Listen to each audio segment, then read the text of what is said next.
Hi friends, നമുക്കൊന്ന് വായിച്ച് നോക്കിയാലോ. വ്യക്തികൾക്കോ വസ്തുക്കൾക്കോ അമിത പ്രാധാന്യം നൽകരുത്.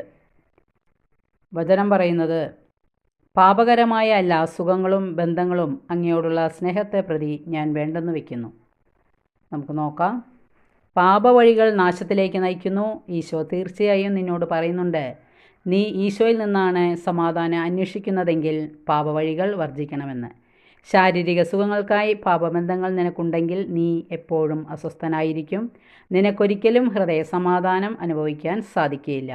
ദൈവത്തിലാണ് നീ നിൻ്റെ ജീവിതത്തിൻ്റെ അർത്ഥം കണ്ടെത്തുന്നതെങ്കിൽ നിനക്ക് വളരെ പ്രിയപ്പെട്ട ഒരു വ്യക്തി നിന്നിൽ നിന്ന് മരണത്താലോ മറ്റോ പിരിഞ്ഞു പോകുമ്പോൾ നീ അമിതമായി സങ്കടപ്പെടുകയില്ല. കാരണം നിൻ്റെ ജീവിതത്തിൻ്റെ അർത്ഥം ലക്ഷ്യവും നീ കണ്ടെത്തിയിരിക്കുന്നത് ദൈവത്തിലാണ്, ആ വ്യക്തിയിലല്ല. വായന എല്ലാവർക്കും ഇഷ്ടപ്പെട്ടെങ്കിൽ ലൈക്ക് ചെയ്യുക. Okay, thank you, by.